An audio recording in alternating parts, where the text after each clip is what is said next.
Sebentar, Bapak Ibu. Nggak bisa, nggak bisa. Oh, ya udah. Nggak bisa. Ya baik, mohon maaf ini karena ada kendala device nggak Ibu. Nanti mohon izin untuk off kameranya. Oke deh. Ya, mohon maaf sebelumnya. Jadi Prof. Juliana belum kenal MC wajahnya. Oke, nanti coba nanti sambungkan dengan device yang lain untuk bisa lihat. Iya, sekarang Baik, dibuka sebelumnya, dulu. Deh. salam Om Swastiastu, Namo Buddhaya, salam kebajikan, dalam sejahtera bagi kita semuanya. Selamat datang di acara Visiting Professor pada pagi hari ini. Ini sudah beberapa kali Visiting Professor kita, yang nantinya akan dimoderatori oleh Ibu Yusniar Handani Darundiati, STPM Kes. Hmm. Baik, sebelumnya yang terhormat, Dekan Fakultas Kesehatan Masyarakat Universitas Diponegoro yang dalam kegiatan pagi ini diwakili oleh Profesor Dr. Insinyur Mursid Raharja MSI selaku Wakil Dekan Sumber Daya. Yang kami hormati,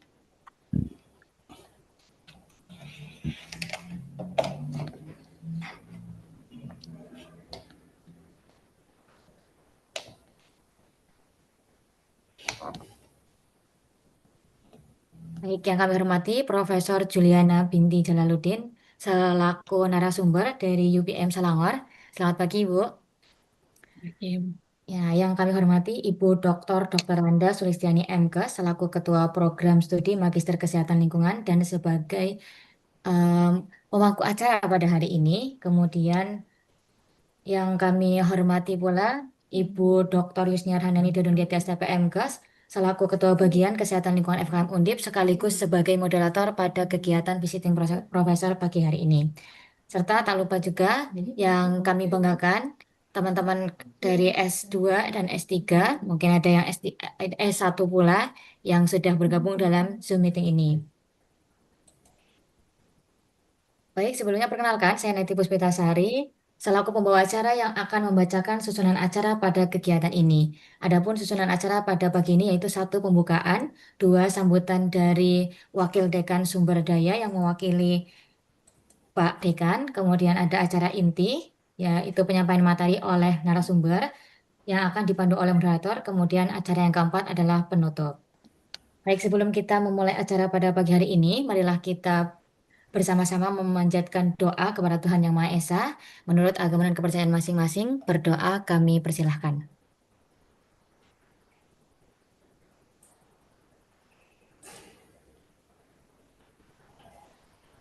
Berdoa dicukupkan.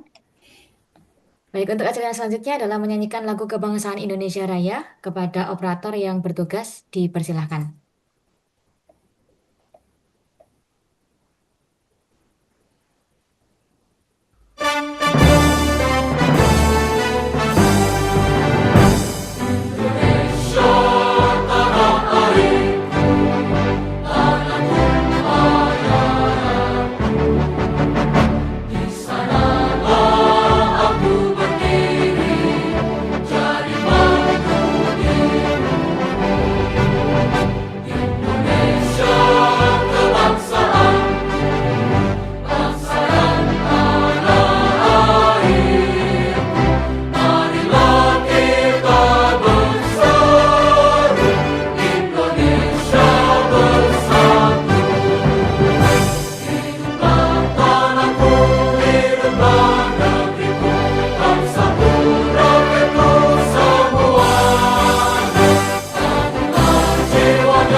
Oke, baik untuk acara yang selanjutnya yaitu sambutan dari Profesor Dr. Insinyur Mursid Raharjo selaku Wakil Dekan Sumber Daya FKM Undip sekaligus berkenan membuka acara seminar Visiting Professor pada pagi hari ini. Kepada beliau kami persilahkan.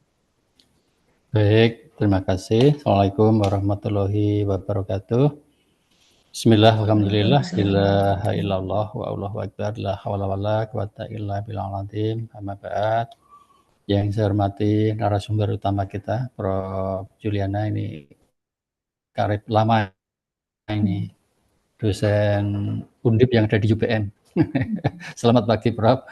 Yang saya hormati Bu Dr. Sulistiani selaku Ketua Program Studi Magister Kesehatan Lingkungan, Bu Dr. Yusniar selaku moderator pada kesempatan pagi hari ini, teman-teman dosen sekalian yang mungkin join pada kesempatan pagi hari ini, dan seluruh mahasiswa partisipasi yang hadir pada kesempatan pagi hari ini.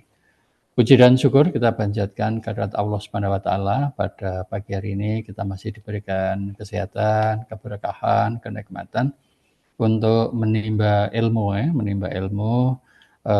tentang kesehatan lingkungan secara makro ya. Kebetulan secara spesifik pagi hari ini berbicara tentang pencemaran udara yang merupakan salah satu esensi sumber kehidupan di dunia kita. Dan Prof. Juliana ini karib Undip yang sudah sekian lama bekerja sama dengan kita. Ilmunya banyak dan beliau suka sodakoh ilmu ya terkait dengan pengetahuan-pengetahuan ini. Sehingga istilahnya para peserta sekalian silahkan untuk ditimba ilmunya Prof. Juliana semaksimal mungkin. Sehingga istilahnya selalu ada tambahan-tambahan pengetahuan bagi untuk kita semuanya. Untuk itu sekali lagi kami ucapkan terima kasih kepada Dr. Sulistiani yang sudah memprakarsai kegiatan ini. Selamat beraktivitas dan nanti saya juga masih akan join meskipun ada di samping kegiatan aktivitas yang lain Prof. Juliana ada nyusun program kalau di awal kami ya. Sekali lagi kami ucapkan terima kasih dan selamat berdiskusi terkait dengan tema tentang pencemaran udara ini. Dan secara resmi dengan memohon ridho Allah Subhanahu wa taala dan atas izin Ibu sekalian seminar visiting profesor pada pagi hari ini secara resmi saya buka dengan bacaan Bismillahirrahmanirrahim. Saya kembalikan kepada MC.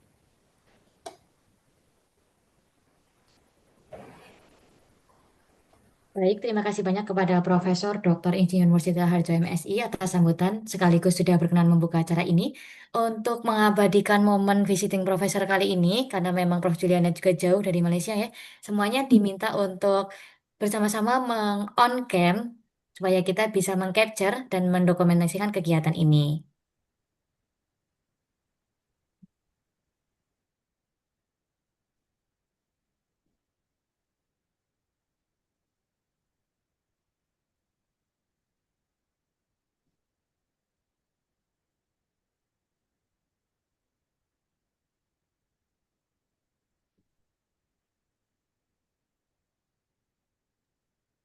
Baik, apakah semuanya sudah siap?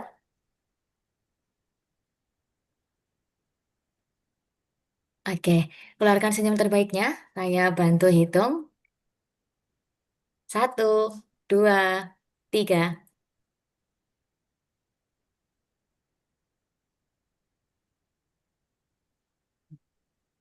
Oke, untuk gayanya ada requestan buatan Prof Mursid atau Bu Yusniar atau Prof Juliana?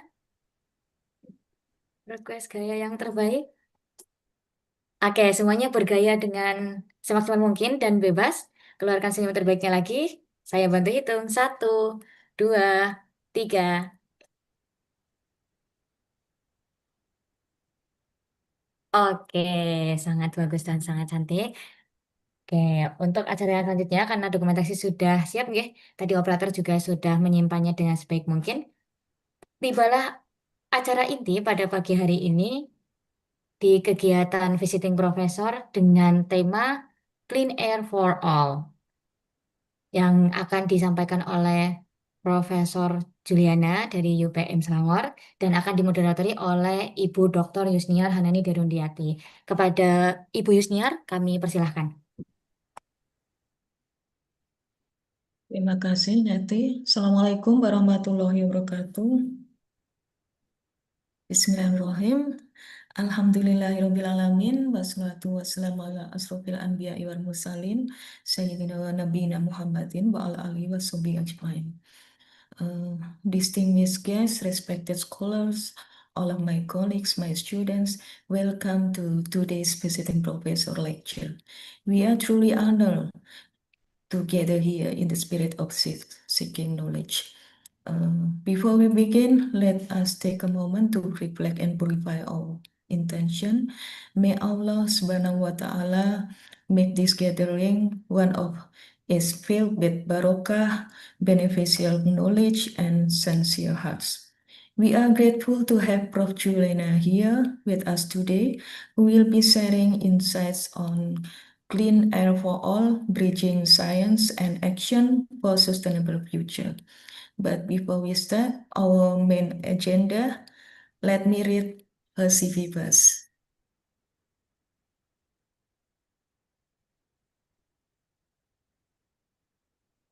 Mbak Sri, mungkin bisa Sebentar. di-share. Oh ya.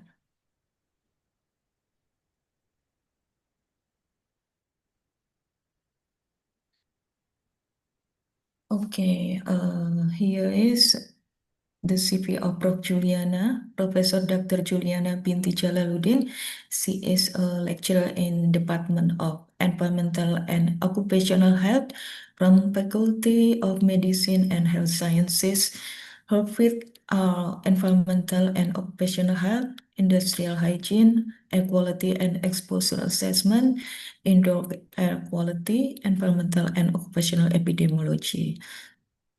Next, okay, and academic qualification. Her doctoral degree from Doctor of Philosophy and Public Health, Environmental Health, 2004 in University Kebangsaan Malaysia. Master degree from Master of Science, Environmental Health, 1998, UPM, and Bachelor of Science Community Health, 1995 in University Putra Malaysia, or UPM. And about academic national and international appointment, from 2020 to current, she is a professor in Environmental and Occupational Health Department, UPM, and also International Advisory for Global Air Quality Standard. And she is also head of Environmental and Occupational Health Research Center, UPM. Also from 2024 till current, Deputy Chairperson Theory and Technique Conference 2025. She is also Senior Research Fellow Adjunct Professor Universitas Airlangga Surabaya, Indonesia, and many more. Okay, without further ado, let's begin our visiting professor today. Prof. Mursid, is there any, do you want to say to us, Prof. Mursid? No? Okay, Prof. Juliana, time is yours.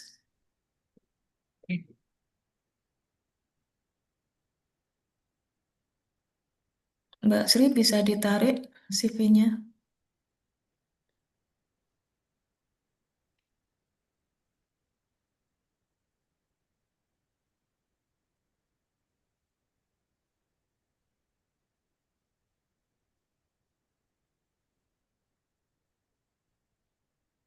Thank you, moderator, Dr. Yusnaya, for the kind introduction. Assalamualaikum warahmatullahi wabarakatuh. And a very good Waalaikumsalam morning, warahmatullahi everyone. Selamat pagi semua. Morning, Okay. pagi. It's a great pleasure to be here today. Alhamdulillah. And first and foremost, I would like to express my sincere gratitude to the organizer of this international seminar, specifically Professor Mursid, Ibu Sulis, Dr. Yusnia, the organizing committee of the master program in environmental health, Faculty of Public Health, Universitas Diponegoro, for inviting me as a guest speaker under the visiting professor program. So this is the outline of my presentation. So I will begin with a brief introduction to air pollution and global health, followed by a section on health risk and impact assessment. I also discuss on the indoor air quality and health risk assessment. I will summarize and highlight a few studies or selected studies from my research team on exposure to air pollutants, especially children and community in Malaysia and Indonesia. So I will address the evidence from the relevant findings with highlights on assessing children health risks and impact on the application of AI and technology in environmental exposure and assessment. Finally, I will talk about future direction and why this issue should be a priority. Last month, in September, was a truly significant period for environmental health researchers working in the field of air quality. We celebrated both the International Day of Clean Air for Blue Skies on September 7. So September 7 has been designated by United Nations as the International Day of Clean Air, Blue Skies. So on this International Day of Clean Air or Blue Sky, we call upon everyone achieve transformative change and secure healthy air for all. So racing for air, or the conference is the celebration theme, a call to action on clean air for blue sky. And also a World Environmental Day on September 26. These are two global observances that emphasize the vital link between the clean air and human health. So in addition, I was also active in engaging my university and my professional society, Malaysia Environmental Association, in the global call for healthy indoor air, which was featured at a high-level site event in New York last month in September 23rd. So this milestone marked important progress in strengthening our collective commitment toward cleaner, healthier air for all.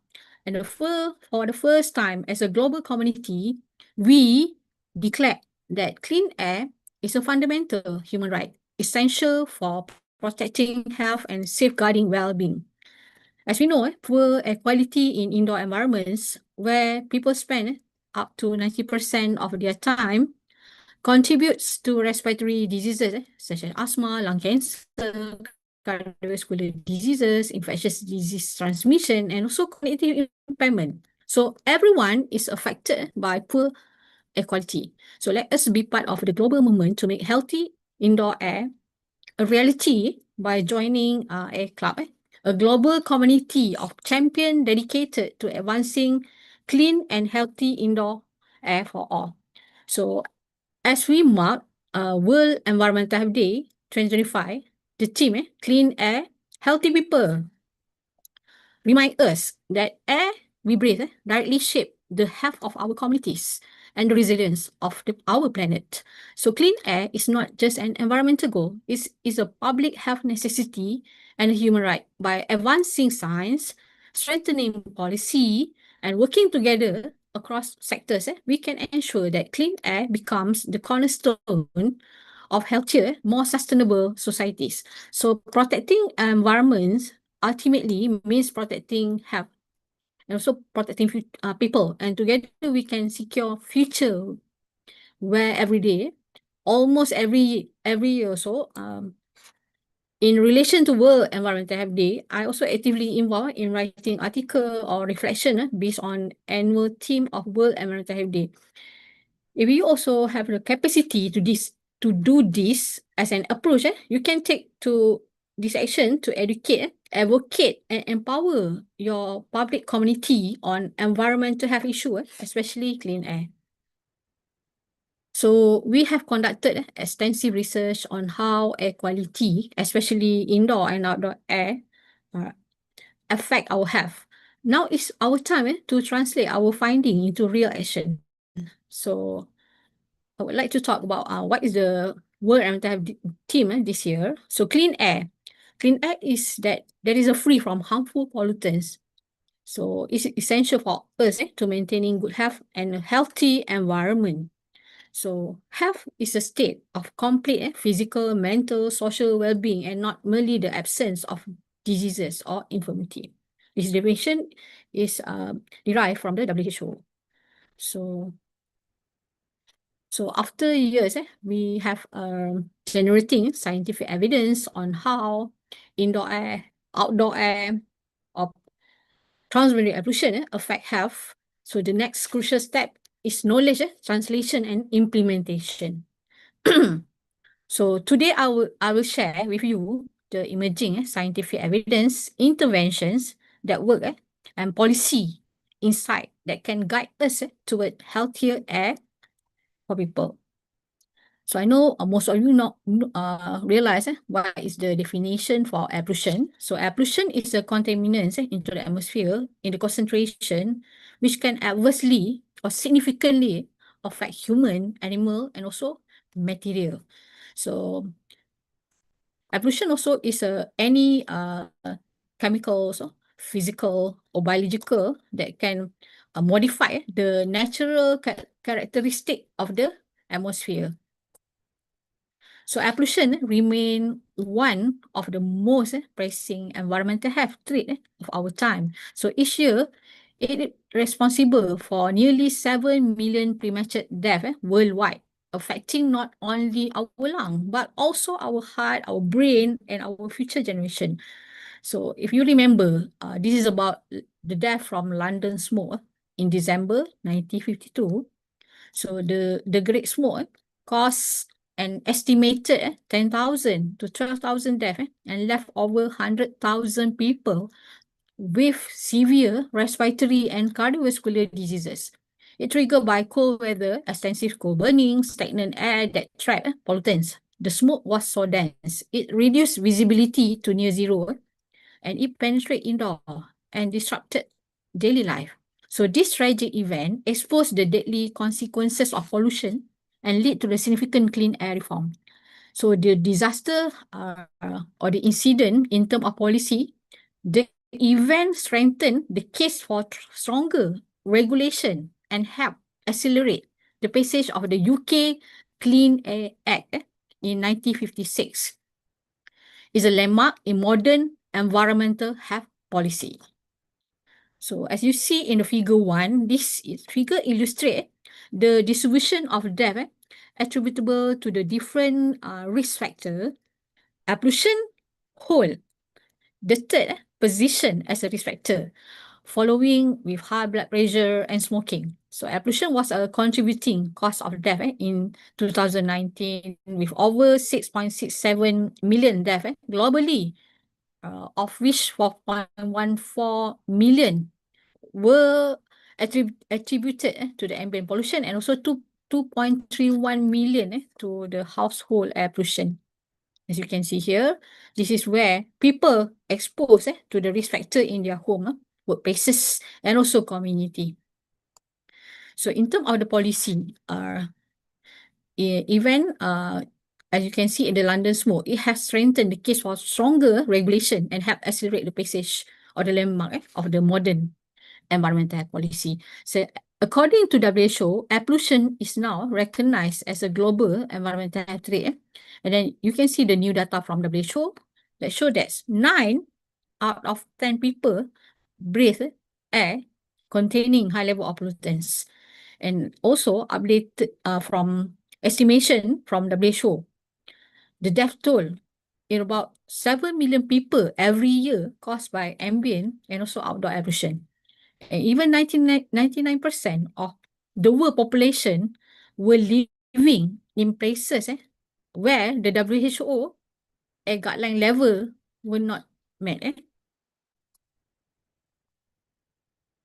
Okay, this is latest guideline updated by WHO in 2021. As you can see, the limit for yearly if only 5 microgram per meter cubic for PM2.5 and 15 for PM10. So about 92% of the pollution related death occur in low middle income countries with Asia and Western Pacific carrying the highest burden. Okay, this is a new guideline by WHO released in 2021. Okay, as you can see, WHO has updated it. The guideline is more stringent as compared to the previous guideline in 2005. So you can see the concentration or the guideline for PM2.5 is only 15 microgram per meter cube. They set stricter limit for major pollutants, more stringent guideline. So pollution is the leading environmental risk factor for poor health in Asia, affecting many millions of people across continents. And air pollution is a regional problem. So air pollution knows no boundaries because pollutants emitted in one region can travel thousands or kilometers, affecting air quality in area far from the emission sources. So that's why transboundary air pollution is a major concern across Central, South, and also Southeast Asia due to the climatology and geography. And nevertheless, to date, the primary focus for air pollution continue to be local sources, such as transportation, biomass burning, and recently regional effort to tackle air pollution has been increased. So this is based on the WHO data, show that almost all of the global population, as you can see, if we compare with the latest guideline, you can see only 5% countries meet WHO standard, which is Australia, Bahamas, Barbados, Estonia, Grenada, Iceland, and also New Zealand. So WHO data show that almost of the global population breathe air that exceed WHO guideline or limit with low and middle income countries suffering from the highest exposure. So this is world least polluted countries. Okay. This is also documented data from the 2022 average PM2.5 concentration in select major cities. So most of the cities is in Asia. So this is data from Indonesia. As you can see, over 6 million in Jakarta, Indonesia suffer from respiratory illness, amid alarming air pollution. So this is based on 2023 study by US National Library of Medicine, found that air pollution in Jakarta, especially PM2.5, ozone is responsible for significant health burden. And over 7,000 adverse health outcome in children, more than 10,000 premature deaths, and over 5,000 hospitalization each year in Jakarta can directly attribute to the city poor air quality. So as you can see, so this is a new study by Clean Air Action in Jakarta. If we have this one, Clean Air Action in Jakarta could protect 10,000 lives and save billion in health expenditure. So air pollution potentially costs more than 5,000 hospitalization. So the economic loss due to PM2.5 and ozone related to death and illness is nearly US 3 billion, which is around 2.2% of DKI Jakarta gross regional domestic product. So moving to the environmental health issue. So most of you know what is the definition for environmental health. So environmental health is not a new field. It has been part of the public health system for many years, starting with work on clean water, sanitation, waste management, food safety. But over time, it has been grown to include issues like air pollution, chemicals, and also climate change. So environmental health play a vital role in managing air quality by linking science, policy, and health action. It involves monitoring pollutants, assessing exposure, health risks, guiding policy decision, and promoting intervention that reduce pollution and protect public health. And through research and collaboration across sector, environmental health ensure that clean air initiatives are evidence-based and focus on improving people well-being. So competent environmental health professionals play a key role in developing indoor and also outdoor air quality standard by providing scientific evidence on pollutants level, exposure, and health effects. They assess risks to different population groups, interpret monitoring data, and recommend safe limit based on health outcome. Their expertise actually are very important to ensure that standards are realistic and health-based and aligned with national priorities and international guidelines, ultimately protecting communities from the harmful effect of pollutants. So moving into the children and mental health, in Malaysia, we have National Environmental Health Action Plan. I am also a part of the panel of National Mental Health Action Plan. So we have to develop a common understanding of environmental issue across a broad spectrum of government, ministry, national, local authorities, environmental health authorities, and also public within country. The important environmental area of concern are identified based on the regional initiative on environmental and health in Southeast Asia and East Asia country. So our team, TWG10, a team of environmental health experts appointed to the National Environmental Health Action Plan under the Ministry of Health conducted a focus group discussion among 20 environmental health practitioners in Malaysia. So the chairperson for this TWG10 is Professor Jamal. We came up with a priority list of environmental health issues for Malaysia, and based on their magnitude and priority scoring, which has been published in 2022, it has been hoped that the priority list would direct intervention program, research on environmental health, not only in Malaysia, maybe in Asia. So this is a top priority area. As you can see, children environmental health has been listed as a top priority area. And number 5 is a climate change, and number 10 is related to the exposure to PM 2.5 and also ozone. So 3 related topic today will be discussed in my this presentation today. As you can see, children environmental health came out as an environmental issue of the highest priority area in Malaysia. So we also publish this issue in the publication in Q2 Journal, Review on Mental Health. So many environmental hazard and pollution known, no boundaries. The health of our children worldwide is intrinsically linked to the health of our environment. So children environmental health has emerged as the highest priority under the National Environmental Action Plan. So this reflect the urgent needs to address children's unique vulnerability to environmental hazard, including air pollution, toxic chemical, climate-related risks.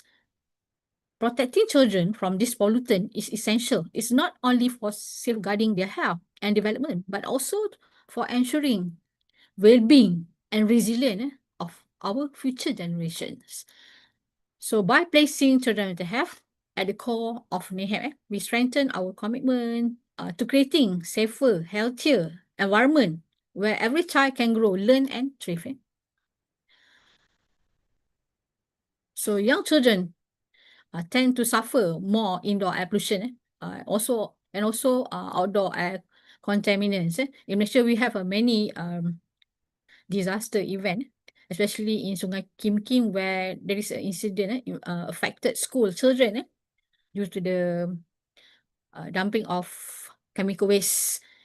And in Malaysia also we actively involved in research in children. So young children tend to suffer more indoor, outdoor chemicals pollutants due to the physiological profile, such as higher respiratory rate compared to adult, narrowing airways. Children can inhale more pollutant per unit weight compared to adult. So, this is the population who also vulnerable on top of the children. You can see babies, pregnant mother, people over age 65, chronic disease patient, also people with lower socioeconomic, more likely to live in air pollution hotspot. So air pollution affect everyone, but there are inequalities in exposure and the greatest impact on the most vulnerable population. So this is also the population who most impacted by air pollution, children, women, and also outdoor workers. So this is that data related to the impact of air pollution on children. So 93% of children less than 15 years breathe polluted air daily. And also WHO estimates that acute lower respiratory infection causes 600,000 deaths among children. So children are affected by exposure to environmental hazard because they are uniquely vulnerable. So this is the publication by Health Effect Institute. If you can also refer this publication. This is about the state of global air 2024 report provide a comprehensive analysis of data of air quality and have impact for countries around the world. So the analysis finds air pollution accounted for 8.1 million deaths globally in 2021, becoming the second leading risk factor for death, including children under 5 years. Okay.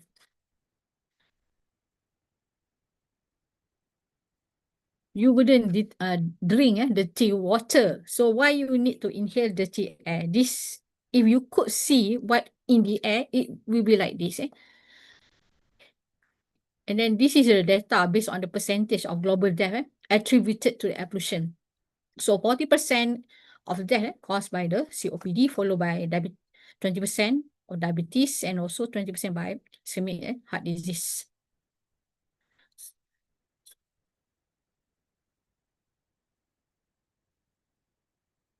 Okay, here I would like to share with you one global cases. Globally, Ella Kissy-Debra case is the first recognized instance where a child death was officially linked to air pollution. So her death highlighted this, that polluted air posed to children worldwide and has become a landmark case in environmental health policy. Throughout her short life, Ella Kissy-Debra was exposed to an invisible killer.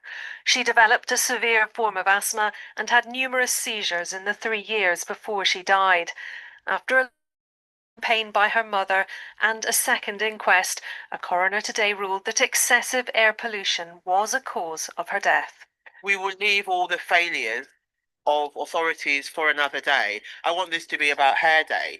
And she wanted to know, and yes, it's taken me 7 years, but I've got here now. I will go to bed this evening knowing that at some stage we can get a death certificate for her, and it's actually going to be on there. In Lewisham in South London, where Ella lived, there was a recognised failure to reduce levels of nitrogen dioxide and particulates that were in excess of World Health Organization guidelines. Nor was Ella's mother given information about the health risks of air pollution caused by traffic fumes. We've heard evidence over the last 2 weeks which shows a shocking, disjointed approach to air pollution, and there is a clear need to put public health at the forefront of air pollution policy. The government says through its landmark Environment Bill, it's setting ambitious new air quality targets with a primary focus on reducing public health impacts. This is the route that me and Ella would walk down every day to get to primary school.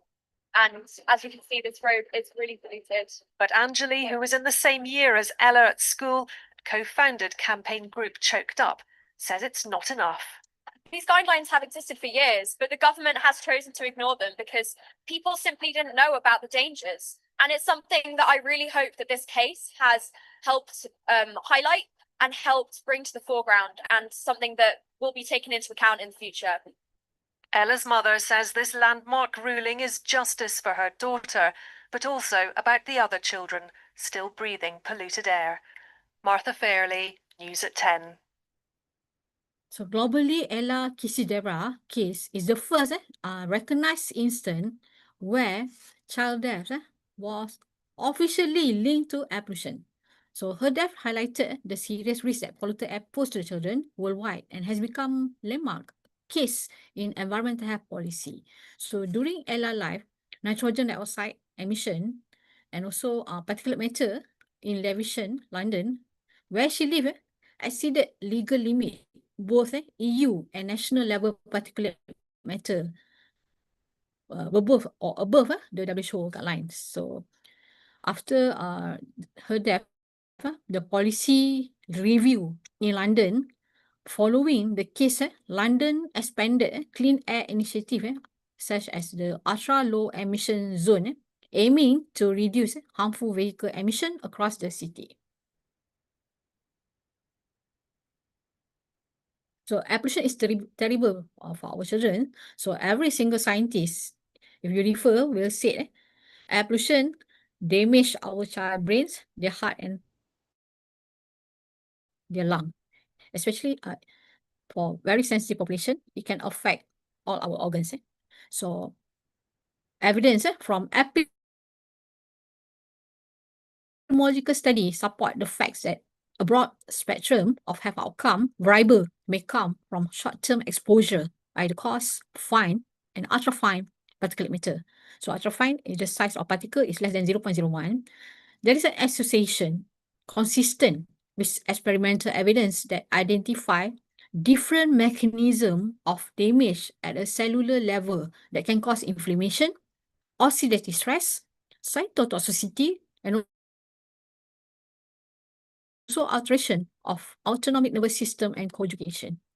This is how the deposition of particle happen in our lung. As you can see, the ultrafine particle, very fine, very small size and very fine particle can enter the bloodstream and travel throughout our bodies. So this is simple mechanism. If you're standing alongside a busy road, expect to inhale around 3 million particles with every breath you take. It can cause oxidative stress, can cause inflammation in our lung, carcinogenic effect on the lung. It can also transfer inflammatory mediators and particle component in our bloodstream. Can cause short and long-term health effect, nearly all important organ system. So how air pollution can affect our health?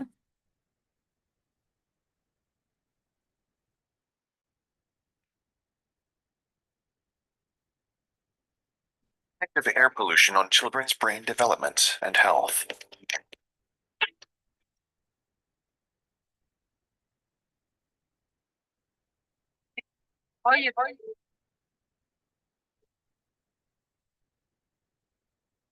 Small smoke particles from air pollution, or PM 2.5, are more than 25 times smaller than the width of a human hair. As air is inhaled, particles enter the body through the nose and mouth. Air passes through the respiratory airway and finally reaches the alveoli, tiny air sacs in the deepest part of the lung.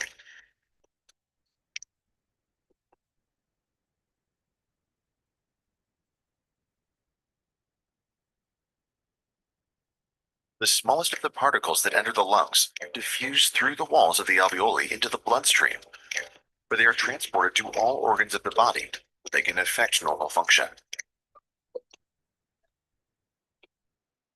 Critical organs affected include the lungs, immune system, heart, and developing brain. The growth rate of the brain is highest around birth, but development continues throughout childhood and adolescence, playing an important role in a child's memory, attention span, emotional control, and social interaction. Once in a child's still developing brain, particulate matter damages brain cells. The result, impaired cognitive development and ability to learn that may have severe consequences for welfare and earning potential across the lifespan. It may accumulate, resulting in neurodegenerative disease later in life. In addition to harming the brain, exposure of the fetus to air pollution may increase the risk of other diseases across the lifespan, including stroke, pneumonia, ischemic heart disease, chronic obstructive pulmonary disease, lung cancer. Protect your children from air pollution. Stay inside when air pollution is high. If you have to go out, wear a filtering mask. Install window filters and air filters at home if possible. Consume food and drinks high in vitamin C, E, and omega-3 antioxidants.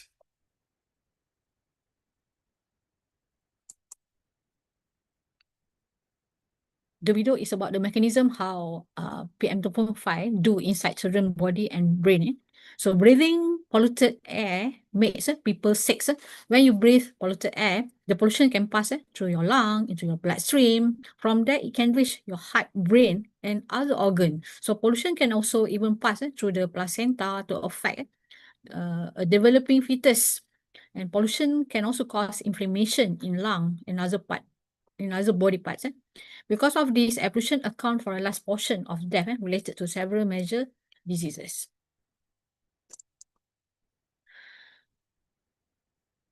So why are oxidative potential tell us about air pollution, hidden risks, and why particle toxicity matters as much as particle mass?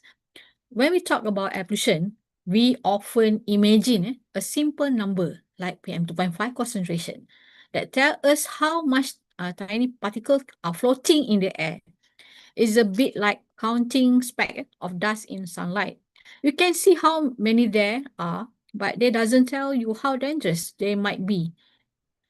Here's the problem, because two samples with the same particle mass can have very different effect on our health.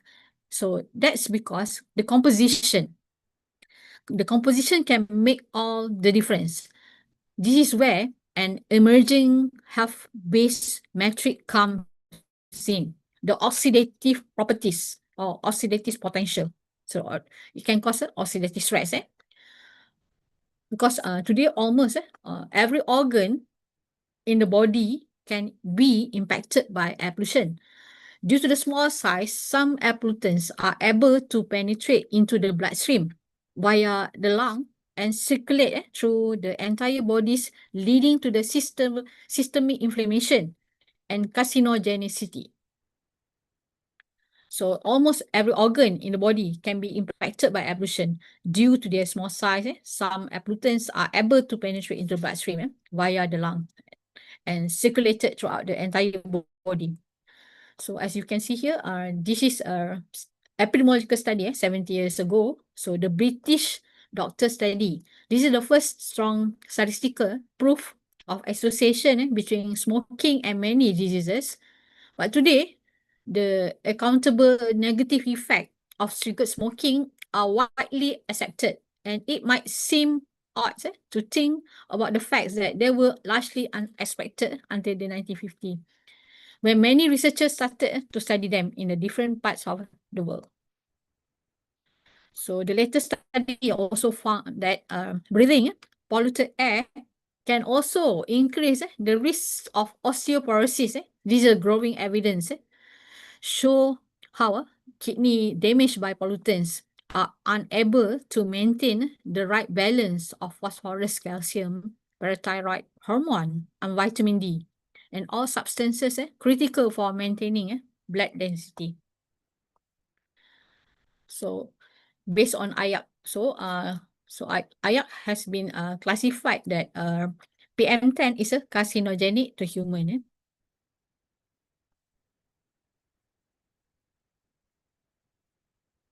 So outdoor air pollution has been classified by IAC as a group 1 carcinogen, and the absence of the sufficient evidence, standard method, and consensus among scientists and regulators has delayed the establishment of ultrafine air quality standard.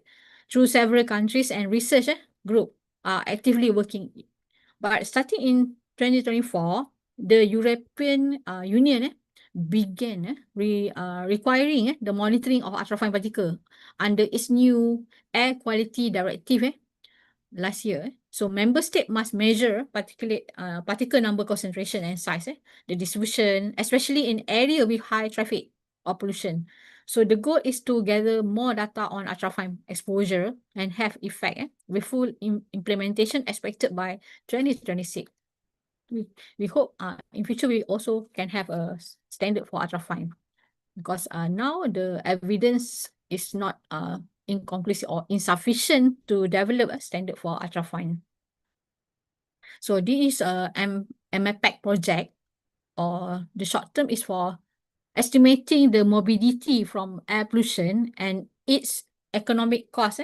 Is a major initiative led by the WHO to quantify the health and economic burden of long-term exposure to air pollution. MPAC also focus on developing concentration, a response function that link long-term exposure to pollutants like PM2.5, nitrogen dioxide, and also ozone with specific morbidity outcome such as asthma, chronic bronchitis, and also cardiovascular disease. This is recommendation on the use of CRF in health risk assessment. So this concentration response function are derived from the systematic review and also meta-analysis of the epidemiological study, and they form the backbone of the health impact assessment used by policymakers to estimate disease burden and guide air quality regulation. So as you can see, exposure to PM2.5 can increase about 13% risk per 10 microgram per meter cubic of PM2.5. So the risk also increase with PM2.5 and stroke about 60%. This is related to hypertension. The risk increase about 70%. Then for COPD, the risk increase around 60%. For asthma in children, the risk is quite high, 34%. In dementia also, 46% in relation to PM2.5 exposure. For lung cancer is about 16%. And for diabetes, the risk increase is around 10%. Now moving to the climate change. Climate change impact a wide range of health outcomes. So climate change intensifies air pollution by increasing ozone, PM, allergen, and also pollutant accumulation. So climate change impact a wide range of health outcomes.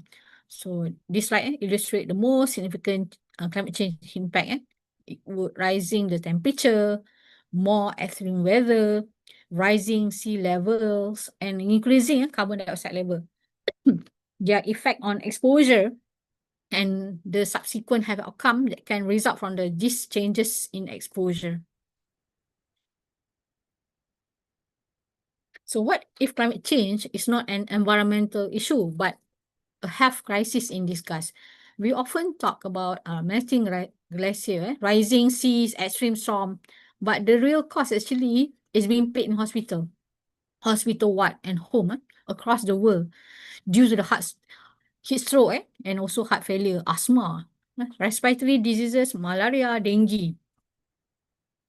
So the impact of polluted air also can worsen wildfire, climate change, and also not fed equally. So vulnerable communities, especially children, bear the heaviest burden. Poor air quality doesn't just reduce performance, it also harm health, development, and also opportunity.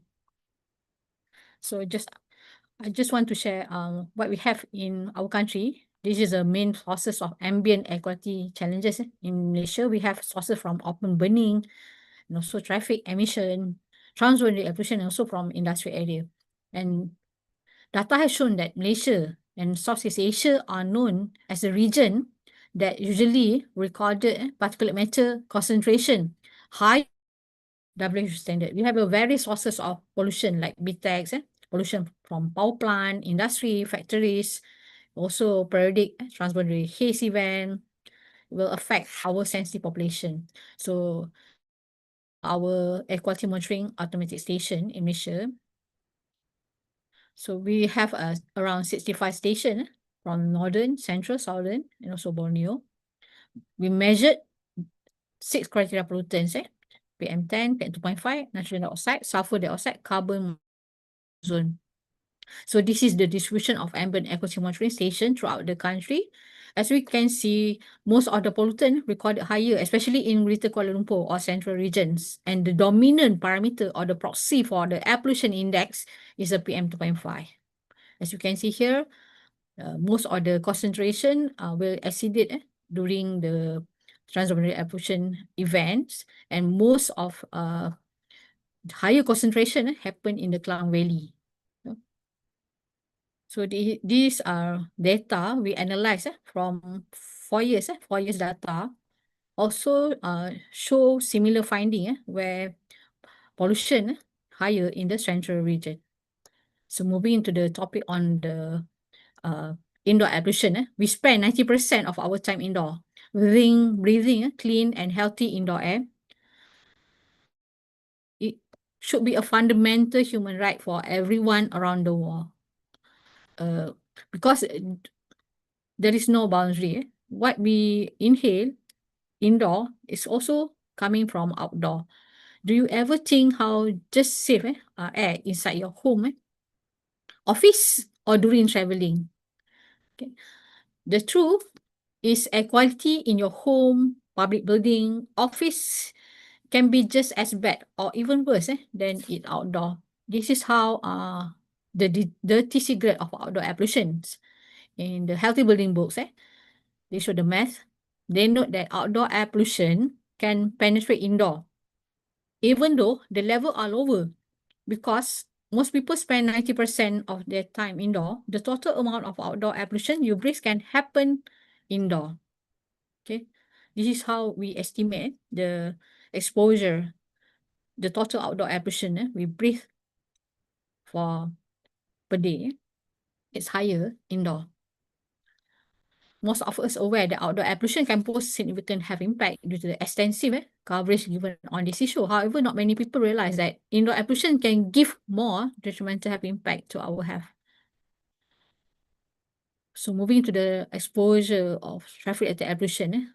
So I'm also working on to assess children have impact due to the traffic-related air pollution. Because on average, we breathe in and out roughly 22,000 times daily. Therefore, the average adult filter approximately 10,000 liters of air every day. The problem is that the air we breathe is not clean.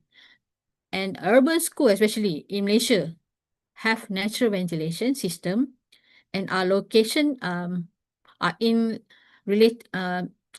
near busy roads.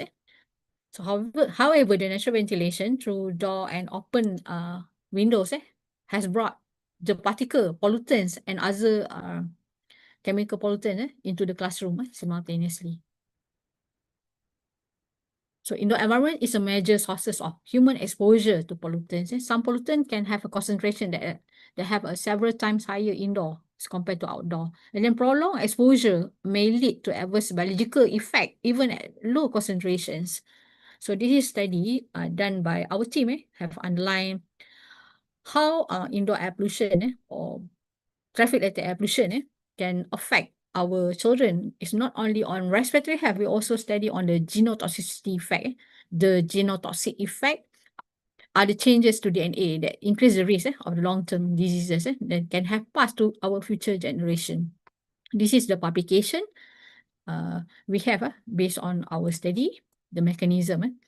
This is also one publication under Health Effect Institute. If you're interested, you can refer this document in relation to the traffic-related air pollution. So this is our publication also on the DNA damage. We found that primary school children who went to school near high traffic density had greater DNA damage than the primary school children who went to school in low traffic area, as reflected by longer tail lengths. This is also study in relation to the exposure to PHH among children. So we found that children have higher risk where they expose the PHH level or the DNA damage among Malaysian children exposed to PHH near petrochemical industry, near traffic area. You can see the tail moments or parameter for DNA damage or children living near industrial area and traffic related area exposed to TRAP or traffic related air pollution is higher than children in suburban area. So this is also study publication in relation to the DNA damage among children to urban traffic related air pollution. This is also one study by using the epigenetic, by looking on the epigenetic modification, we use global histone. We found there is a significant association between the exposure to TRAP or black carbon among children in the traffic area. So study also show that babies have air pollution in their lung and brain before they take their first breath. So one of the most dangerous pollutant, of course, PM 2.5, and then most people think this is only an urban pollution, but it's also can present in high concentration when it can be generated by secondary sources or chemical reaction. So this early life exposure to ambient air pollution is also associated with childhood asthma. This is documented by study by Deng and Norbeck.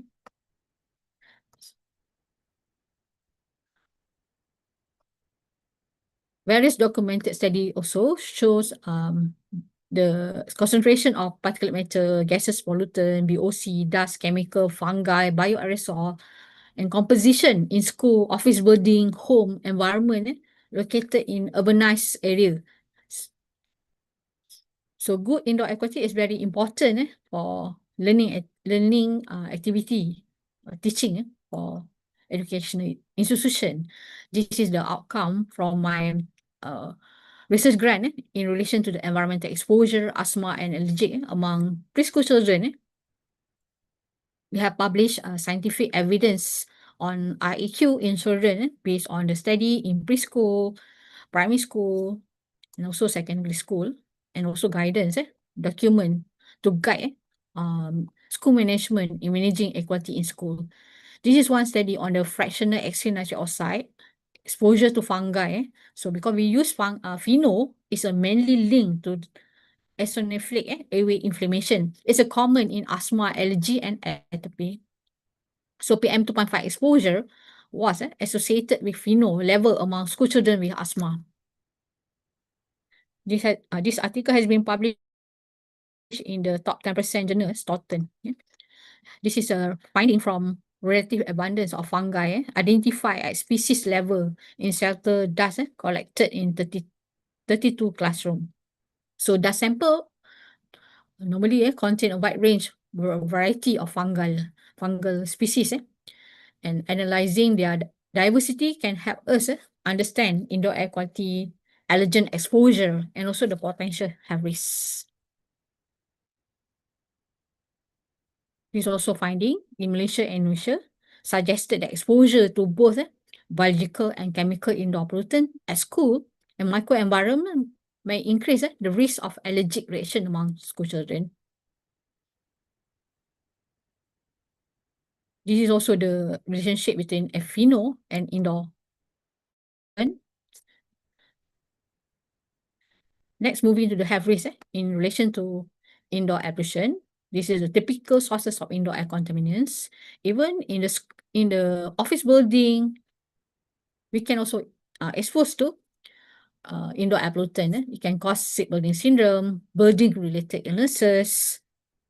So we need to know how indoor spaces can make us sick or keep us well.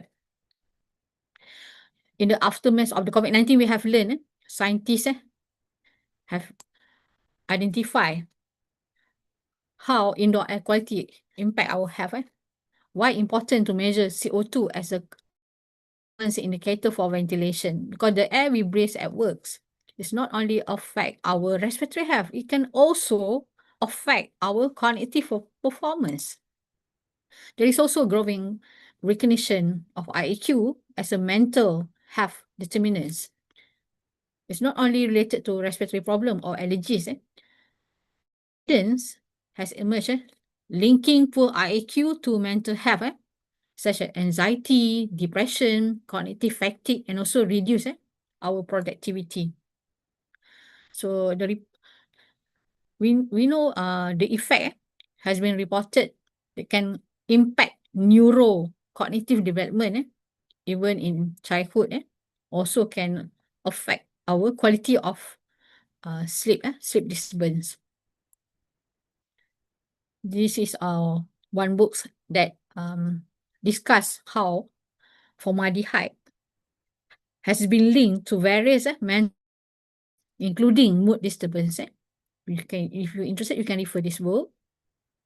So indoor air pollution can also affect our mental health.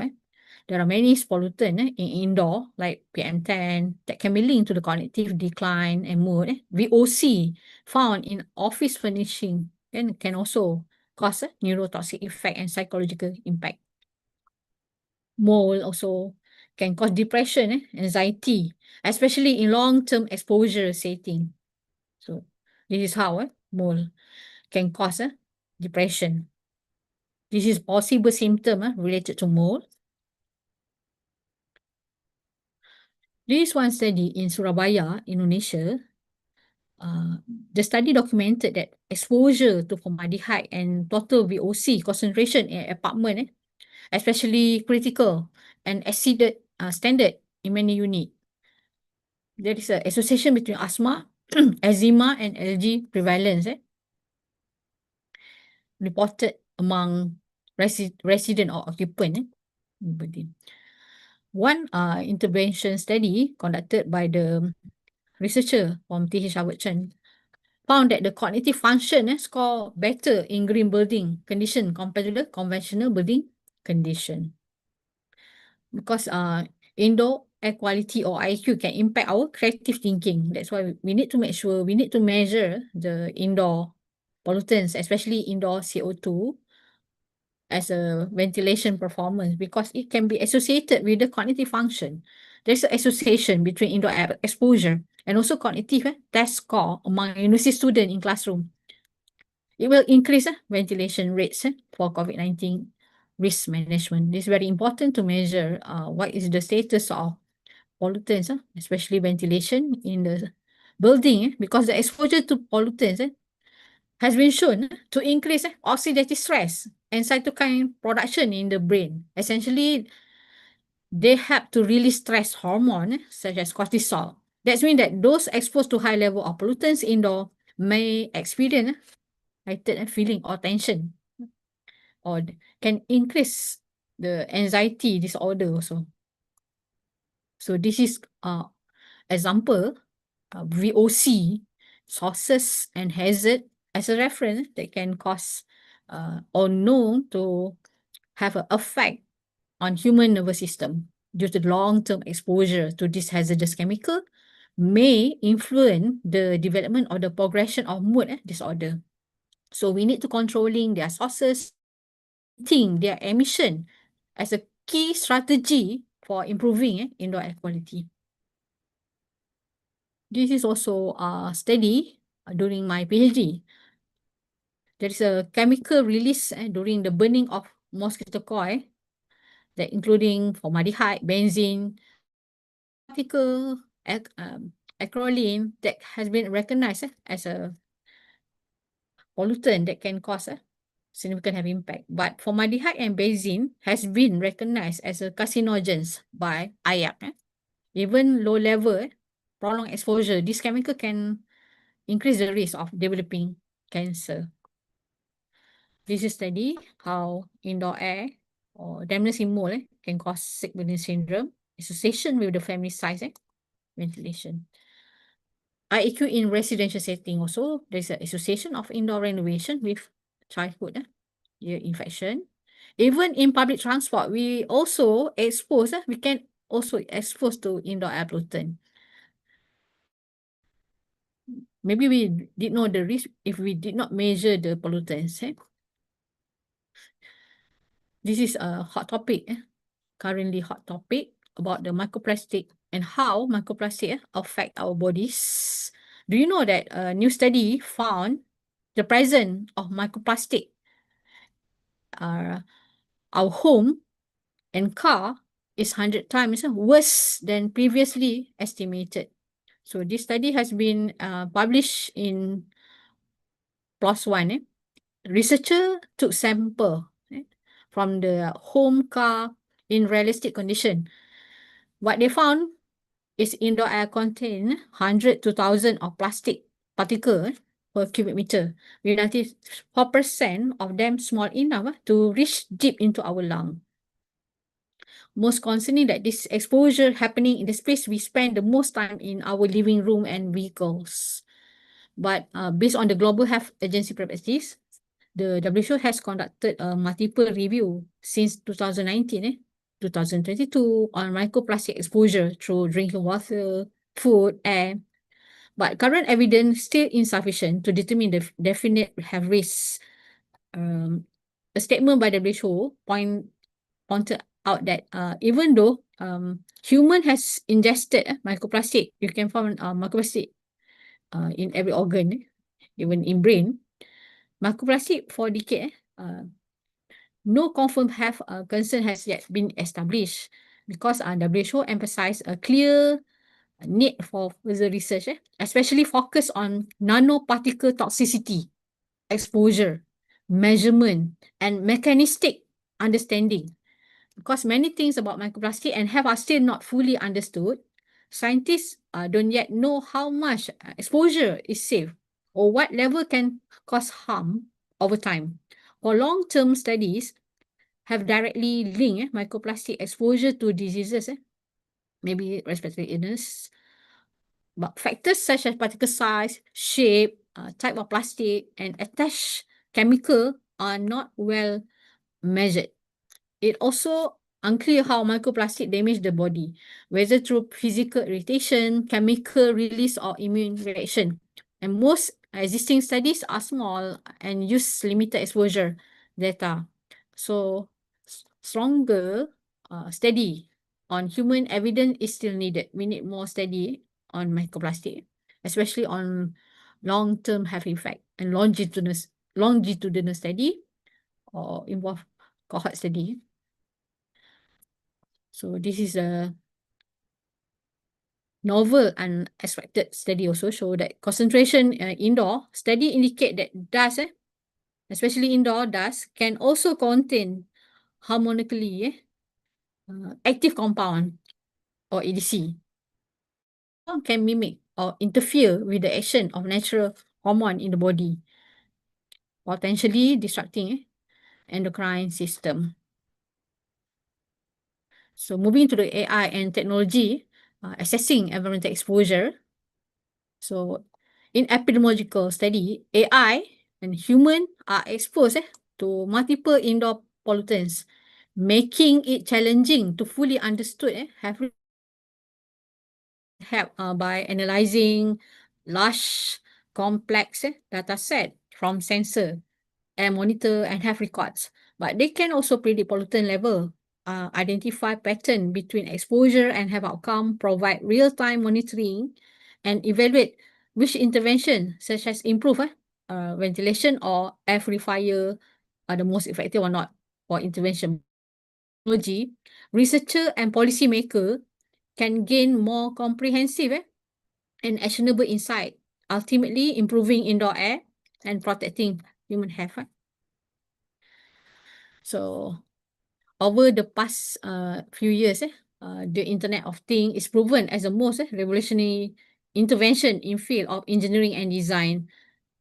You have been exposed also how CO2 monitoring recommend to manage COVID-19 spread in school using technology or predictive and retrospective modelings of airborne infection risk. In this case, we can also use specific sensor in managing the ventilation of occupancy level in shared space. This can be used to minimize the infection or diseases like COVID-19. This method has been tested to simultaneously monitor CO2 concentration in multiple spaces of building. But in many cases, assumption that ventilation comply with relevant ventilation standard were incorrect. That's why we need to monitor the CO2 to make sure the ventilation, we need to assess the ventilation to make sure we can minimize the risk. And over the past few years, the IoT is proven as the most revolutionary invention in the field of engineering and design. This technology has been wide scope automation and real-time monitoring indoor air quality assessment as one of the most important application of IoT, which help in the development of the smart and healthy living spaces. And numerous methods have been developed for air quality assessment to ensure enhanced public health and also well-being. The combination of sensor, the microcontroller, communication technology can be used to handle a massive amount of field. Now we are dealing with the multiple exposure of pollutants we deal with the big data analysis. So the massive amount of field data to assess the condition of exposure in building, we can use AI technology. So this is how open sources technology being used in the field of environmental epidemiology to detect, to evaluate the human exposure by integrating between health and environmental data to reveal the pattern of the pollutants. This is allowed proactive intervention among researchers. So this is one of the case study how UNICEF use AI to improve air quality for kids. So protecting future generation require urgent evidence. So driving action by harnessing AI and advanced technology, researcher nowadays can process a vast data set, predict pollution pattern. You can design targeted intervention more effectively than ever before, transforming how we understand, monitor, and combat air pollution issue. A case study happened in Laos, where seasonal wildfire, traditional slash and burn agriculture practice are increasing concern because the community will expose to the fine particle or PM2.5 exceeded the guideline. They can give health impact of children and also community at risk. So this happened during wildfire event for the outdoor air pollution. So they use a technology in collaboration between UNICEF and also OpenAQ.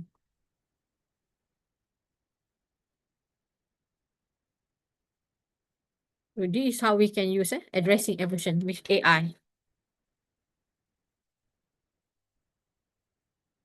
When it's air quality and air pollution, there is lack of data. And this is why UNICEF is taking a step forward by installing air quality monitors across the country to help UNICEF and UNICEF partners to make informed decisions to create safer learning environment for children in Laos.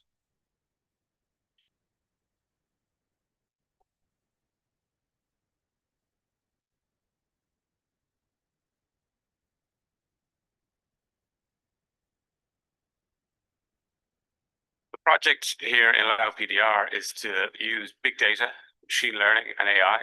We're combining that with data from sensors, air quality sensors at the schools to try and improve our prediction for air quality at school level. The air quality monitoring that we're installing, basically they measure the level of pollution, PM2.5. They send a real-time data to a dashboard, and the dashboard is open source and applicable for everyone to see the level of pollution at the school. I think there's a really nice link from the work that we're doing to like bringing children a little bit of knowledge and understanding around AI and technology. And we think that that can be a good entry point to inspire young people. We know that air quality is a big issue for everyone, not just children. So we're very excited to be able to try and build a better model for protecting children, but also the wider community here in Laos.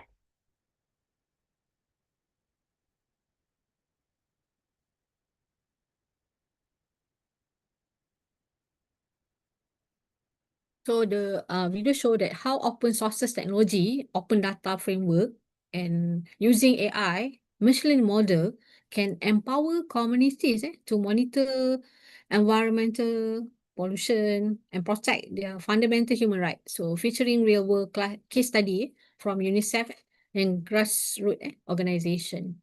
This is how they are addressing air pollution with AI, ensuring cleaner air and for children and young people with collaboration with the Gradient. They install within a month, several air quality monitoring sensors were installed in school across the country. So currently in Malaysia also, I have a project with the Gradient for indoor and also outdoor air quality school. We are working together also for project in the Malaysia equality fight in collaboration with Gradient. If you're interested, you can also check using this monitor. So in Malaysia also, from our team, under Dr. Charul, he developed one of a low cost sensor, one of the most popular low cost sensor. This is box size, example for box size unit. This is a parameter that can be used to monitor This project is also collaborated with the UNICEF, and in the collaboration with the Universitas Airlangga also, I'm with my team, we also use this sensor to assess the exposure of children for indoor pollutants using Airbox Sense. Airbox Sense works by collecting, analyzing, disseminating the formaldehyde, PM2.5, humidity, temperature through wireless communication network based on IoT, where the data is transmitted to the cloud storage. So this study has been conducted during COVID-19 pandemic in 2020. So the study indicate that the continuous monitoring of indoor air quality is a effective strategy for preventing asthma symptom in children. This is also one framework how we can explore how we can come up with the system to protect our future generation. Protecting future generation require urgent evidence driven action.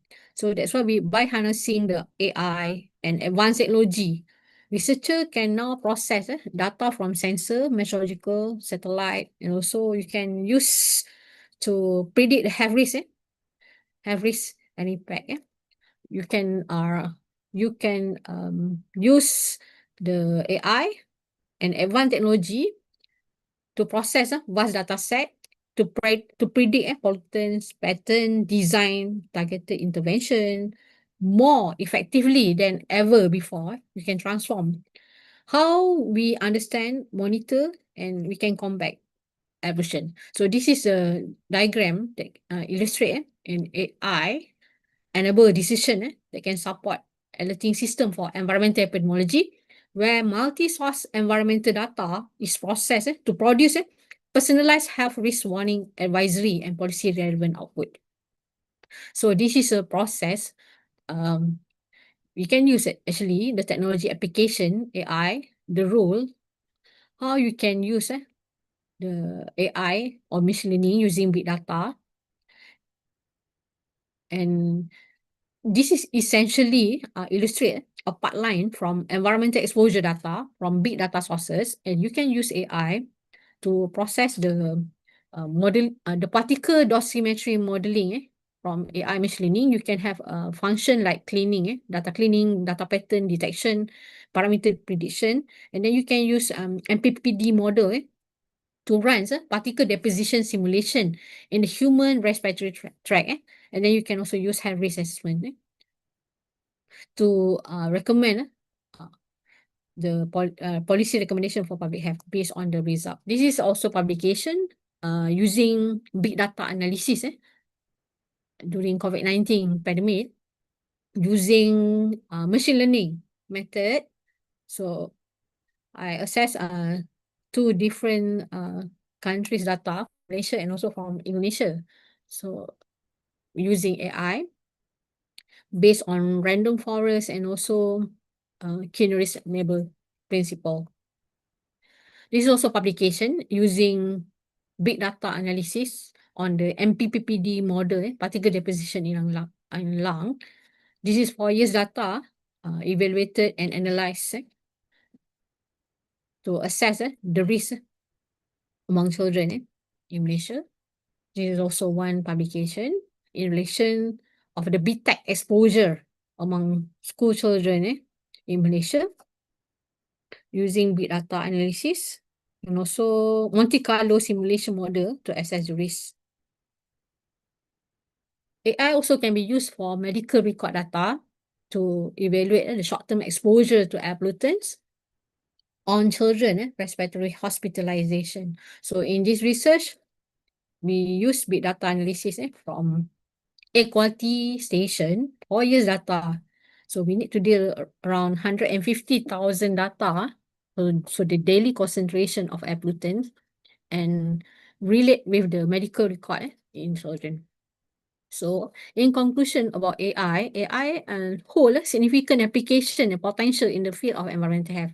So in this context, collection, integration, management of EH data constitute the foundation of entire environmental research can provide essential information, support for risk identification, screening, risk simulation, and how we assess the exposure.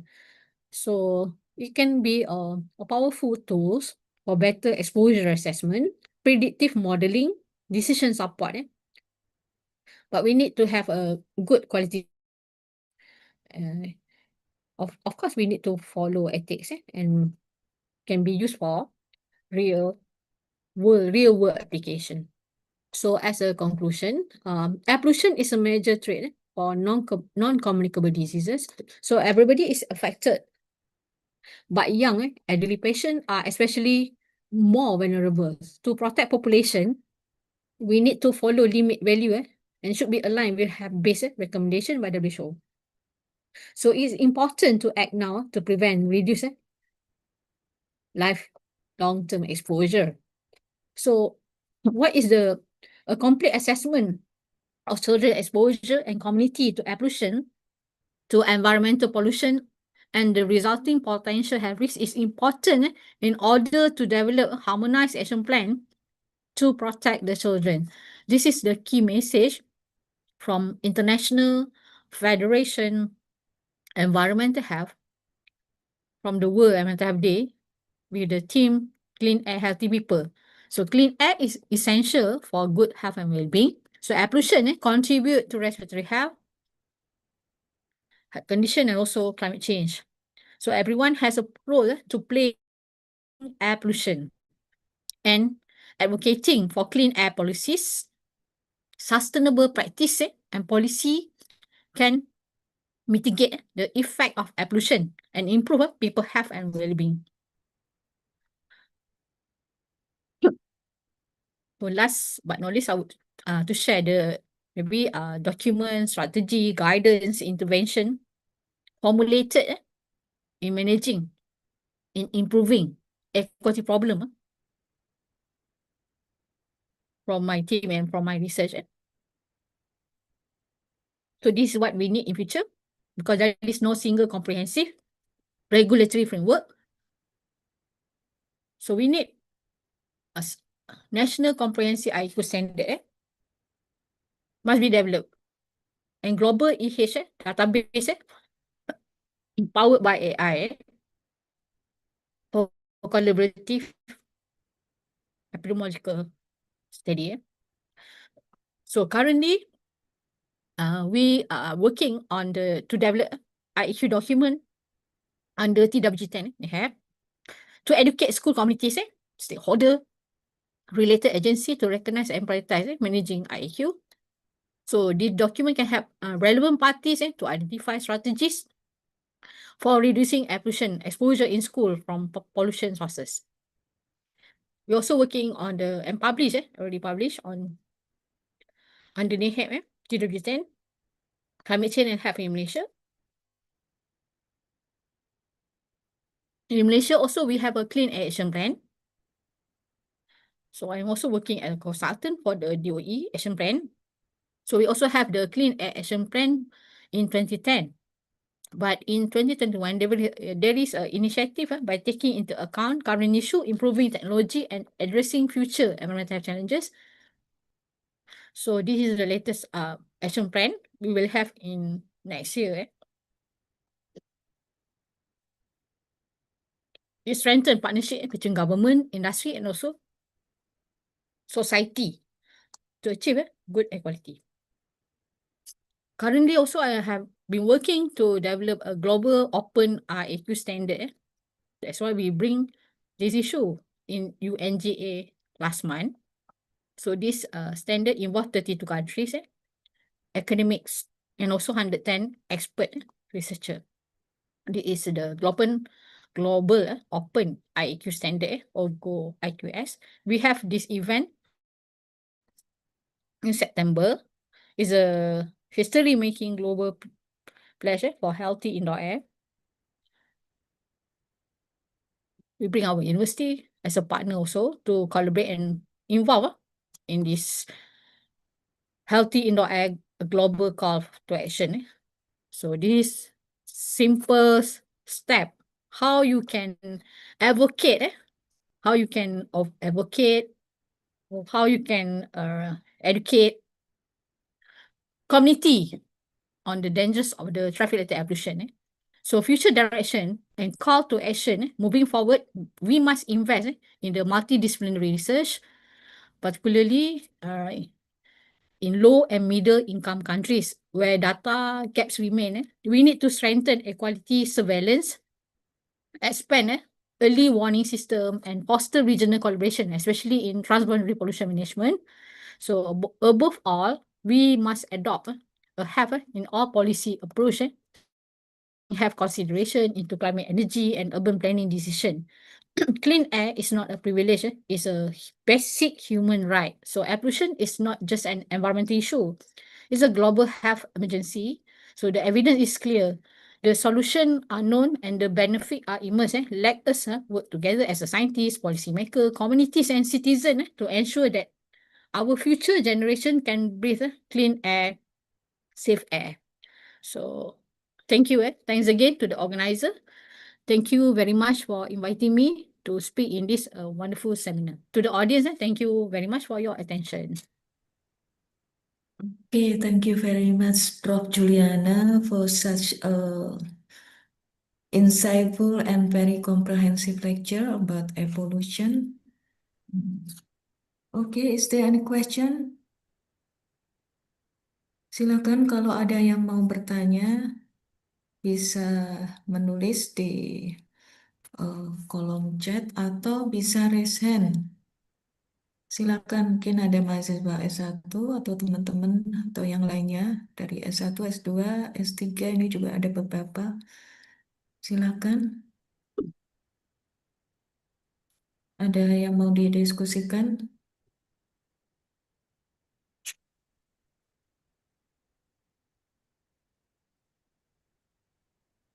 Okay, I think maybe I would like to ask to Prof. Juliana. You mentioned that in Jakarta, yes, there is a clean air action to protect citizens there. What kind of action actually has been done there? I think many expert and researcher has been looking or involved in assessing the risk or the impact of air pollution among Yeah. communities in Jakarta. Scientific data has documented how significant or the impact of air pollution on community. I think many alternative has been suggest to your government. I think many action has been done conducted by the researcher, especially expert in the air pollution. By looking on the policy action, to get more stringent guideline, and also by using better fuel like Euro 4 has been suggested to minimize the exposure to pollutants. I think many effort has been done, but Yeah. as a public, I think we should play an important role also to communicate, Yeah, to right. push and to share the scientific data to make sure we can have a better policy and action in future. Yeah. Okay. Any question please from audience participants? Ada mungkin yang tertarik meneliti tentang polusi udara, silakan mumpung ada expertnya. Bisa yang punya planning tesisnya atau disertasinya atau mungkin skripsinya tentang polusi udara, silakan bisa langsung nanya ke Prof. Juliana. Kalau yang berminat juga boleh email nanti saya bantu kan untuk guide, Iya, untuk mungkin teknologinya nanti juga, kita instrumen. Kalau ada yang bisa berminat, ya kolaborasi di penelitian ya Prof ya. tidak boleh. Terutama terkait AI ini. Betul. Kita perlu belajar It's interesting mengembangkan to use AI in ya.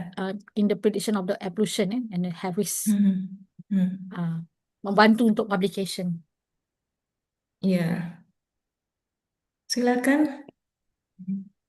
Dari teman-teman mungkin ada yang mau ditanyakan? boleh dalam bahasa Indonesia juga. Tak apa, jangan malu. Ya, silakan dalam bahasa Indonesia. Boleh. Belum ada.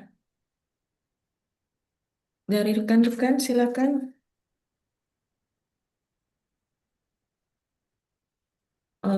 Ya, mungkin sambil saya menggarisbawahi apa yang tadi sudah disampaikan oleh Prof. Juliana, karena tadi juga Prof. Juliana sudah memberikan kesimpulan dan tindak lanjutnya seperti apa. Saya di sini menggarisbawahi dalam bahasa Indonesia saja. Jadi, clean air pollution ya, clean air. Jadi udara yang bersih, yang sehat itu merupakan hak asasi manusia. Jadi nggak cuma air, nggak cuma kesehatan, tapi udara yang bersih sudah diresmikan itu sebagai salah satu hak asasi manusia. Yang mana tadi juga dari berbagai data dikatakan bahwa hampir semua penduduk di bumi ini itu tinggal di wilayah yang terpolusi. Jadi hanya 1% saja tinggal di wilayah yang udaranya masih bersih. Jadi ini satu fakta yang memprihatinkan. Sedangkan air pollution itu dampaknya hampir ke semua sistem dan organ yang ada di tubuh kita. Jadi nggak cuma eh, pernafasan saja yang terdampak, tapi hampir semuanya kena sampai ke kanker, ke otak, ke ya berbagai macam organ penting itu bisa terdampak tadi karena polusi udara. Dan kemudian terkait polusi udara dalam ruang itu juga sedikit banyak dipengaruhi oleh polusi udara di luar, bahkan bisa jadi yang di dalam ruangan itu lebih buruk daripada yang di luar karena banyak juga sumber-sumber polusi udara yang ada di dalam ruangan. Kemudian dari berbagai hasil kajian juga menyatakan bahwa polusi yang terkait dengan transportasi itu bisa merusak DNA dan bisa meningkatkan risiko kanker. Kemudian dengan adanya perkembangan teknologi yang sekarang ini menggunakan teknologi AI, kemudian juga bermacam-macam sensor itu bisa dimanfaatkan dalam hal kita memetakan pola pencemarannya, kemudian juga memprediksi risiko ke depannya terhadap berbagai macam penyakit, serta ya membantu dalam merumuskan kebijakan apa kira-kira yang tepat dalam hal untuk mengatasi masalah polusi udara di sini. Jadi polusi udara itu merupakan tanggung jawab kita bersama, bukan hanya pemerintah, tetapi juga masyarakat, juga akademisi dan siapapun gitu ya, karena ya kita tidak bisa menyaring udara yang kita hirup gitu ya. Mungkin kalau air minum kita bisa milih mana air yang bisa kita minum, tapi kalau udara kita bernapas kita nggak bisa milih di situ kita berada ya, di situ udara kita hirup. Ya mungkin demikian. Silakan masih dibuka pertanyaan. Tadi banyak sekali yang sudah disampaikan oleh Prof. Juliana secara menyeluruh, mulai dari pengertiannya, ruang lingkupnya, kemudian hasil-hasil penelitian yang terbaru yang sudah disampaikan, dan data-data terkait dengan efeknya, bahkan tadi juga kasus yang diberikan sertifikat kematian yang pertama meninggal karena polusi udara. Ya, itu usia berapa, Prof? Si Dia masih Stella masih tadi? muda, 7 tahun. Masih di bawah di sekolah rendah lah. Oke. Ella. Ya. Yes. Mungkin kasusnya di kita juga banyak ya, tapi tidak Tidak diklaim di-study. itu karena polusi udara, mungkin diklaimnya karena asma, karena yang lainnya gitu ya, Prof. Mungkin. Ya, ini ada Itu kajian dari ibunya sendiri. Ibunya sendiri yang mengidentifikasi pollution di kota London kan, di Lewisham. ya, So, dia study sendiri sebagai dia jadi seperti researcher. So dia berperanan ya, penting lah untuk menentukan kenapa anaknya meninggal kan sejak berapa kali terkena serangan asma setiap kali travel ke sekolah kan. So Ya, terkena betul. dampak lah kesan pada pollution daripada PM2.5, PM10 dan juga nitrogen dioxide yang sangat tinggi di kota London lah, di kawasan kanak-kanak ibu sekolah. Iya, saya juga punya teman itu anaknya juga meninggal, Prof. Masih balita karena dia tinggalnya di kawasan industri yang ada di Jakarta. Itu juga karena asma. Asma. Asma, Berulang kali kan. ya mungkin. Ini ada pertanyaan dari Prof. Endah. Which is worse, indoor and outdoor air pollution condition in four-season countries or in tropical countries, and are they different in terms of the type of pollution? Silakan. Prof. Which is worse Which, indoor and outdoor air yeah, pollution condition in four-season countries four-season countries and in or in tropical. tropical Sebenarnya countries. kalau dari segi pandangan, for my opinion, semua tempat ada karakteristik sendiri kan.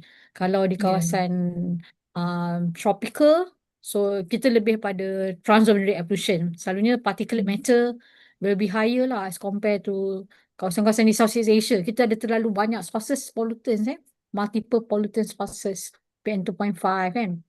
Sebab sumber terlalu banyak outdoor, especially during dry season kita ada transboundary air pollution, ada pembakaran hutan, wildfire, itu yang memburukkan keadaan transboundary air pollution. Kadang-kadang ada insiden juga chemicals kan, pollutants daripada industri untuk outdoor dan kebanyakan yang berada di outdoor tu can penetrate indoor due to the infiltration issue kan, sebab kita kan kita tak guna AC kan, kita di sekolah guna natural ventilation. That's why senang masuk lah daripada yang ada di luar tu masuk ke dalam.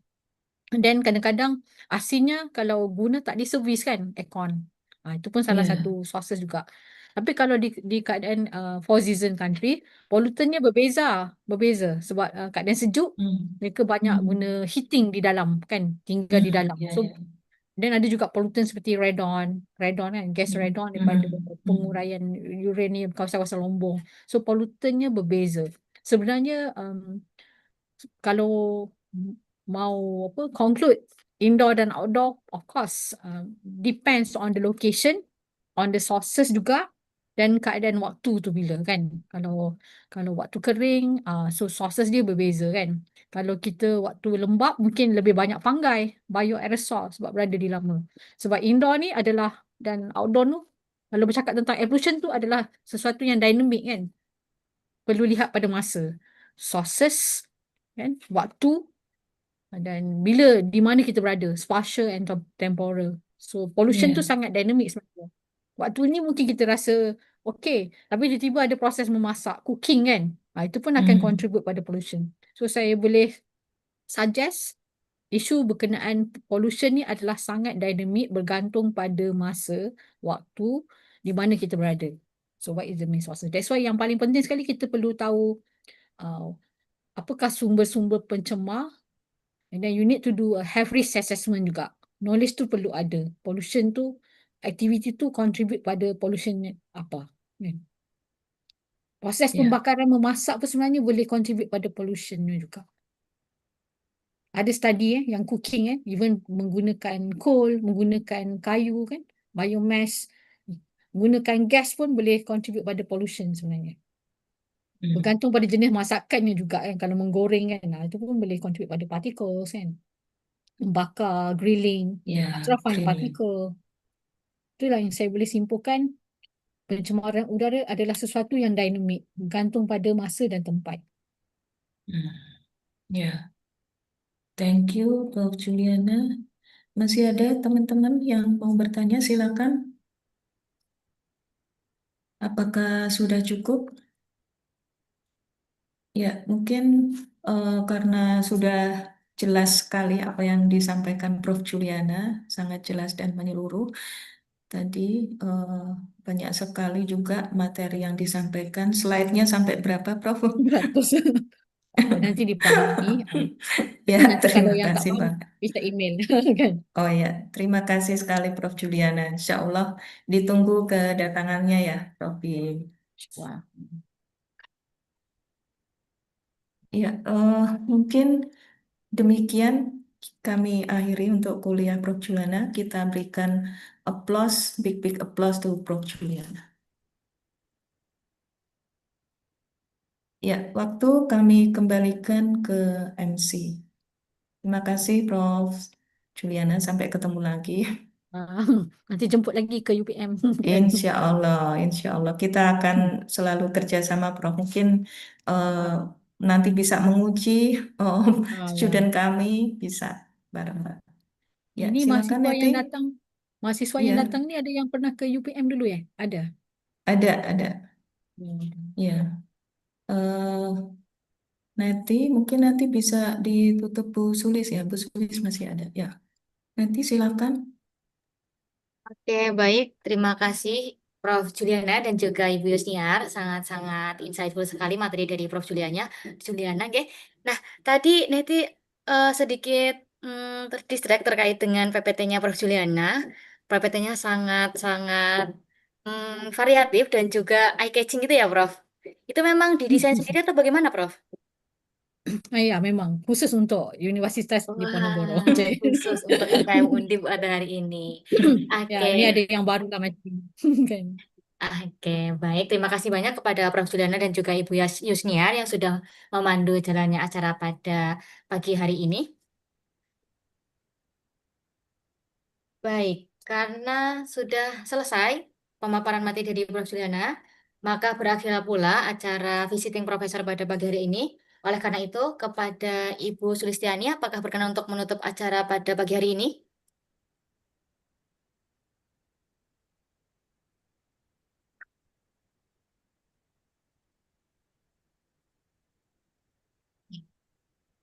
Oke, baik kepada Ibu Sulis, kami persilahkan.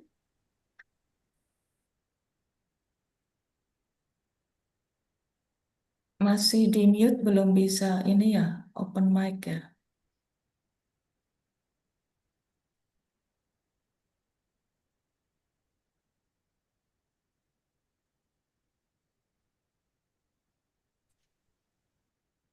Eh,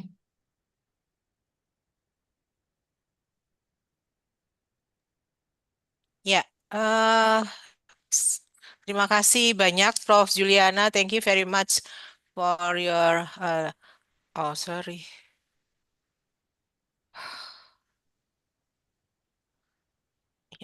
Oh, untuk apa yang telah diberikan pada hari ini, eh, sangat banyak sekali yang menjadi informasi buat kami dan juga mahasiswa yang turut hadir di sini, walau juga sebagian juga ada dosen-dosen. eh Kami juga mengharapkan kerjasama ini akan terus berlanjut karena kita sudah menyiapkan beberapa draft proposal untuk kita ajukan kerjasamanya bersama UPM. Nanti kita ajukan melalui Bu Nina dan juga nanti untuk yang pelatihan pembuatan artikel itu eh, kita Zoom bersama begitu begitu ya karena kita boleh. juga ada rencana untuk melakukan webinar dari research hasil-hasil penelitian begitu ya. Dan juga dari baik dosen maupun mahasiswa. Jadi nanti kita inginkan kerjasama dengan UPM dan juga dengan kemarin dengan UITM begitu ya. Jadi dan Undip bertiga begitu atau juga nanti mungkin Sabah kita melakukan webinar bersama untuk menampilkan hasil-hasil riset kita semua. Kemudian juga kami juga sudah menyiapkan untuk proposal yang akan kita ajukan untuk collaboration riset begitu. Nah, tapi untuk dilaksanakan tahun depan karena untuk tahun ini penganggarannya akan belum disiapkan. Nah, untuk tahun depan kita ajukan penganggarannya dari pembicaranya akan kita insya Allah mulai bulan Oktober ini nanti kita sampaikan begitu ya. Dan saya harapkan juga Prof. Juliana juga ikut terlibat semuanya begitu ya Prof ya. untuk kegiatan-kegiatan kita bersama. Ya, kalau begitu kita tutup saja eh, visiting profesor pada hari ini. Terima kasih banyak pada semuanya yang sudah atensi untuk ikut pada hari ini. Walaupun kelihatannya yang bertanya sangat sedikit begitu ya, karena mungkin mereka takut menanyakannya pakai bahasa Inggris. Ya, padahal juga bisa kan menanyakan pakai bahasa Indonesia, cuman kurang pede begitu ya. Nah, untuk itu eh, kita ucapkan alhamdulillahirobbil alamin atas apa yang telah kita lakukan hari ini. Sangat bermanfaat sekali, Prof. Juliana ilmunya. Semoga berkah untuk Prof. Juliana dan untuk Amin, kita amin. semua. Amin. Begitu kita sampaikan salam. Sekian. Wassalamualaikum warahmatullahi wabarakatuh. Acara hari ini kita tutup. Terima kasih banyak Prof. Juliana dan semuanya Terima Bu kasih, Yusniar yang sudah Prof. memoderate Tidak. Juliana, hari Mas ini. Sulis, Pleasure Dan Neti, jumpa Neti makasih. sebagai Mbak MC Sri, dan juga para makasih. mahasiswa semua. Sampai ketemu, sehat-sehat selalu ya Prof. Juliana. Sampaikan salam buat Bu Nina dan Ya, Bu salam, Hadijah ya. dan lain sebagainya. Oke, saya izin Terima live. kasih semua. Ya. Terima kasih. Terima kasih semua. Ya, Assalamualaikum. Baik, matur nuwun semuanya. Terima kasih Bu Yus. Terima Ya, kasih Bu Juliana. sama-sama. Oke.